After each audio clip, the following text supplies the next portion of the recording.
Imagine a little girl standing at her father's door every single week, her voice full of hope, asking the same question. And every single time, her father smiles gently and says the same two words that would eventually break her heart. Tomorrow, Beta. Tomorrow. What if I told you that those tomorrow promises quietly stole an entire lifetime of love? Stay with me. This is not just a story. This is the silent tragedy happening in millions of homes right now, including perhaps yours. Deep in the heart of rural India, in a quiet village where the morning smelled of wet earth and temple bells, lived a man named Hari. Hari was a good man, a farmer who woke before the sun, worked the fields until his hands bled, and came home exhausted but proud. He loved his daughter Priya more than words could say, but life had taught him that survival came first. Dreams could wait. Priya was his sunshine, a bright-eyed girl of 8 with laughter that could chase away the hardest day.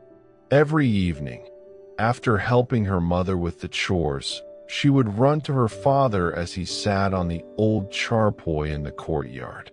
"Baba," she would say, her small hands holding his calloused ones. "When will you take me to the river to watch the sunset? Like you promised?" They say the sky turns into fire and gold. Hari would smile, ruffle her hair, and reply softly, "Tomorrow, Beta. Tomorrow. Today there is too much work in the fields. The crops won't wait." And Priya would nod, trusting him completely. Because fathers always kept their promises, right? Week after week, month after month, the question came. And the answer was always the same. Tomorrow. Priya grew from a little girl into a young teenager. She helped in the fields now too. She learned to cook, to stitch, to dream. But her biggest dream remained simple. One evening with her father by the river, watching the sun paint the sky. Hari's life became a cycle of today's responsibilities. Monsoons came and went. Festivals passed. Priya's mother fell ill and eventually left them. Through the grief, Hari worked even harder. "I must provide," he told himself. "Tomorrow, when things are easier, I will make time for Priya."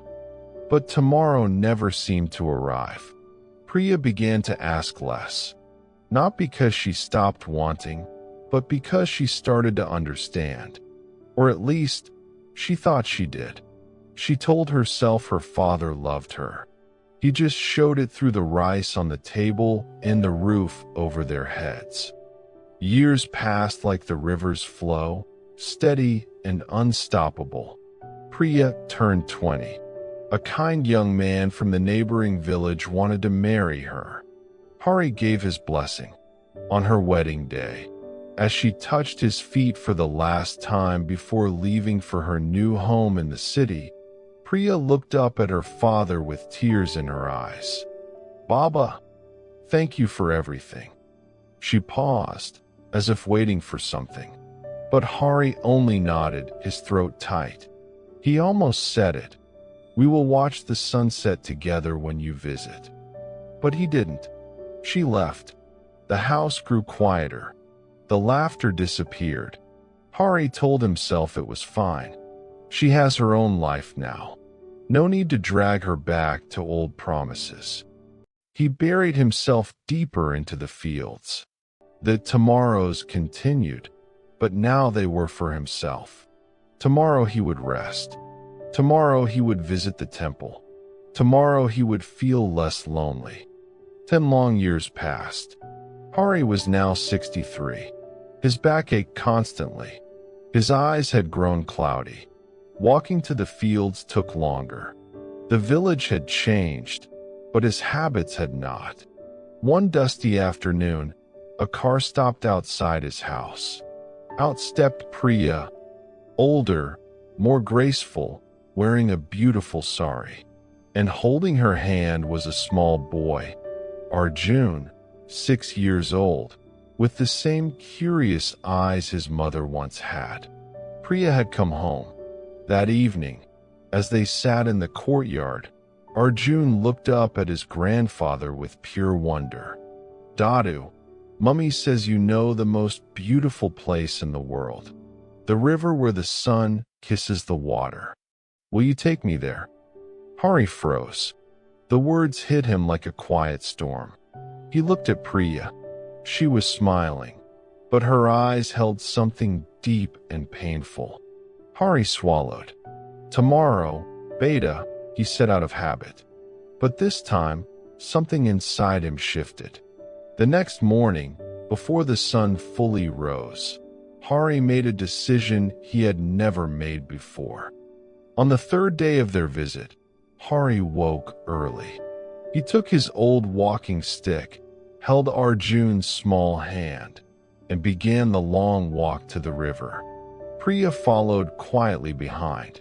Every step hurt, but Hari kept going. When they finally reached the riverbank, the sun was beginning its slow descent. The sky slowly turned into that fire and gold Priya had described as a child. The water reflected the colors like a mirror. It was more beautiful than Hari had ever allowed himself to notice. Arjun laughed with delight, throwing stones into the water.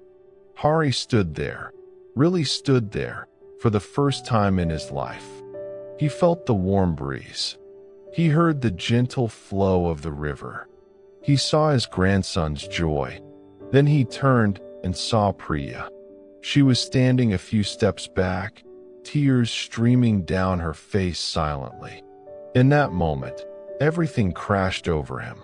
All the tomorrows he had stolen. All the sunsets his daughter had waited for. All the years that had slipped away while he was busy surviving. He understood. Hari didn't say anything dramatic. He simply reached out his hand. Priya stepped forward.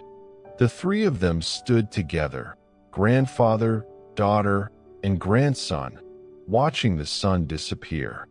In that golden light, something broke and healed at the same time. Hari whispered, voice cracking, "I'm sorry, Priya. I thought tomorrow would always come."